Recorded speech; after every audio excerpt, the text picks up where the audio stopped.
Hello everybody, this is Khashayar. Welcome to part 4 of Ursina engine tutorial.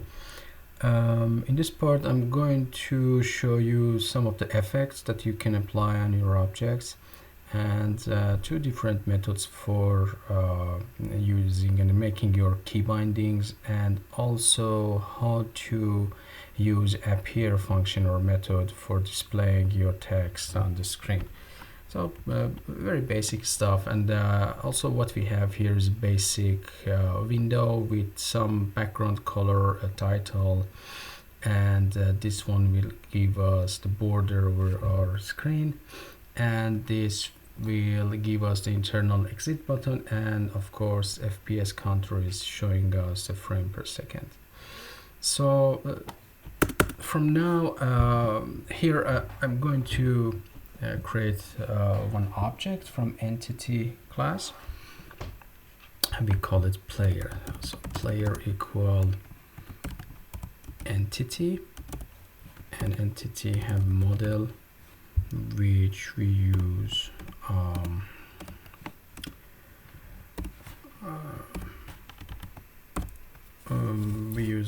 cube, and the color equal we can use yellow, and the texture equal sky sunset. And as I said before, everything what I'm doing here, I'm taking them from the Ursina documentation. And here we have scale, which is the size of our object, and we use 2 by 2 by 2, which give us a cube. So here when I run the code, what is going on here?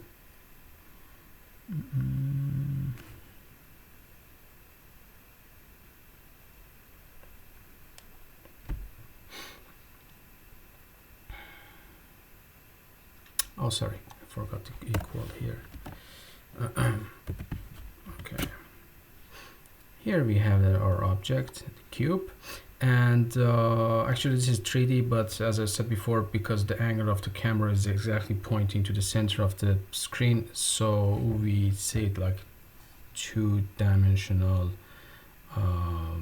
object. So but for now we create two variables, speed equal 0.01, and let's make another one, rotation speed equal 300. I played before with this number, so somehow come up with these specific numbers, but you can change them when you want. So we need to have our update method or function. Actually here is a function update, and I'm going to use another function, the movement. I call the movement from the update function. So here define the movement, and here we use 4 keys for moving the objects around. So player.rect.x, rect, I thought it's Python, sorry, player.x plus equal head underscore keys, and keys you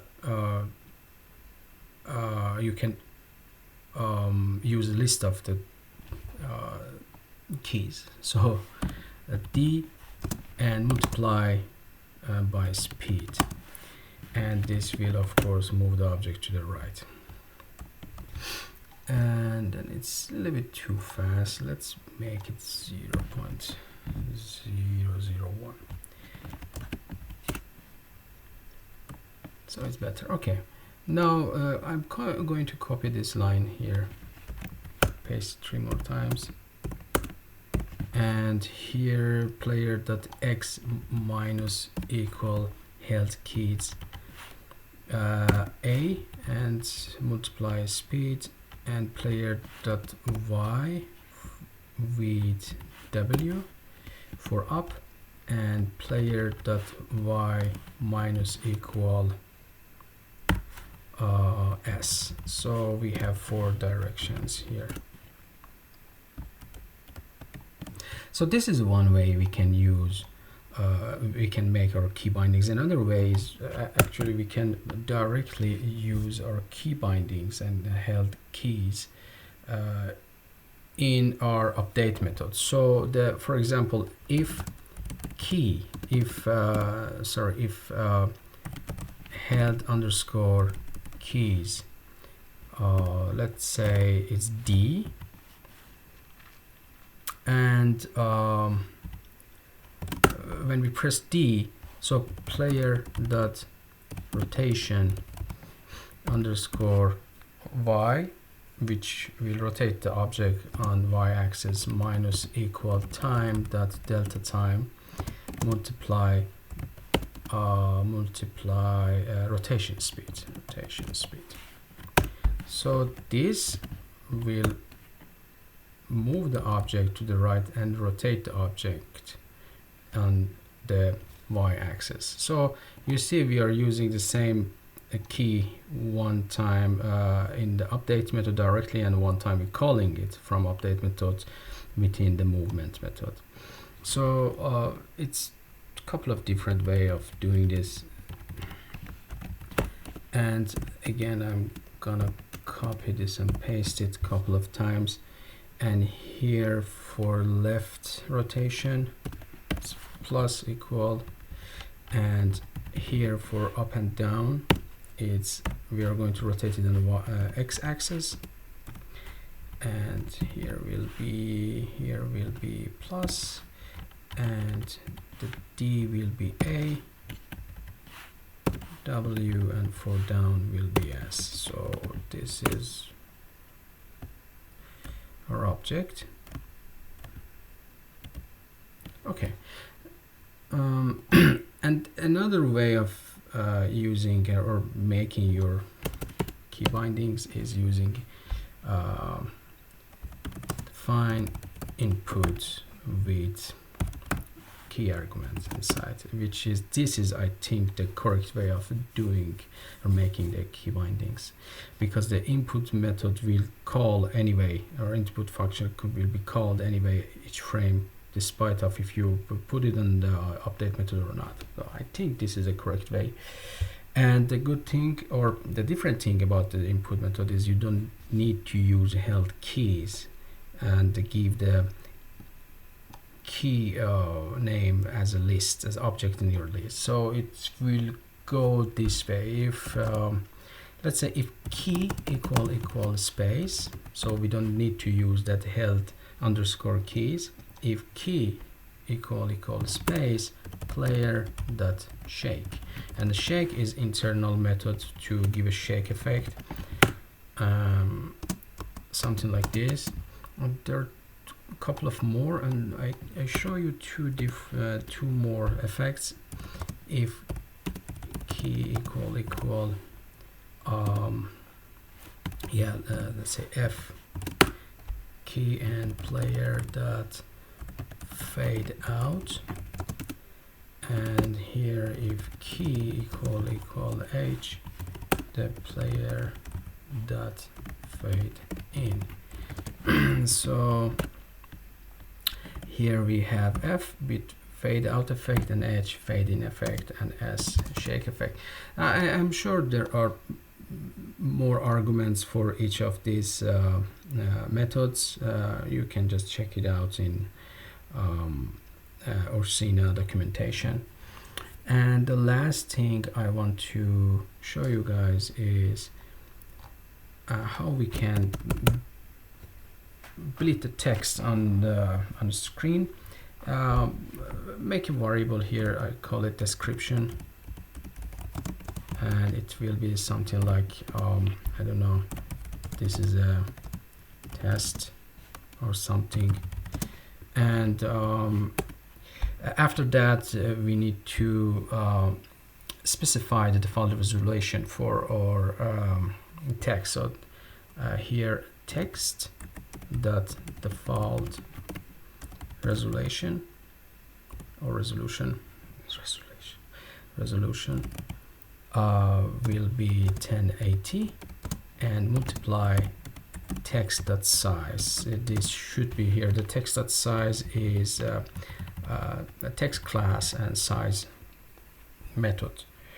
So this can be like 720 or whatever the quality of the text you want to have, or resolution of the text you want to have. And in input, let's say if key equal t, and we make another variable tests equal, actually we create an object from the text class. So is text, and text gets the origin as a starting point of our text, or the position of the text, and it will be 0, -10, and the text itself equal our description, or you could just add the text directly here, and it gets color equal color dot white. And the interesting thing is that this test that appear function, and it will appear but speed equal 0.1000 milliseconds. So when I press T, it will punch the text or bleed the text one by one with this sequence in time on the screen. And like you can make something like this also. I copy this and like use R key here and change the color of the text to background color, and background color was dark gray.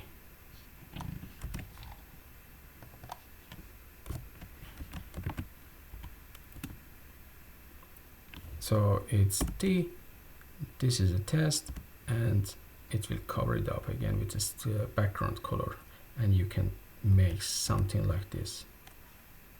Yeah, this is like just playing around with the engine and find out the different functionality, because as I said before, there's not much of tutorial about this engine, not much of work I've done with this engine, so it's more about testing and moving forward. So I think I tried to cover the raycasting and the collision in the next video, and hopefully we can try to make very simple game like a paddle game or Pong or something. Actually I think a paddle game is the best start for making games with any new engine or framework. So yeah, so we will try next in next video. So if you guys like my video tutorials, and please subscribe, and I see you guys in next video. Thanks for watching.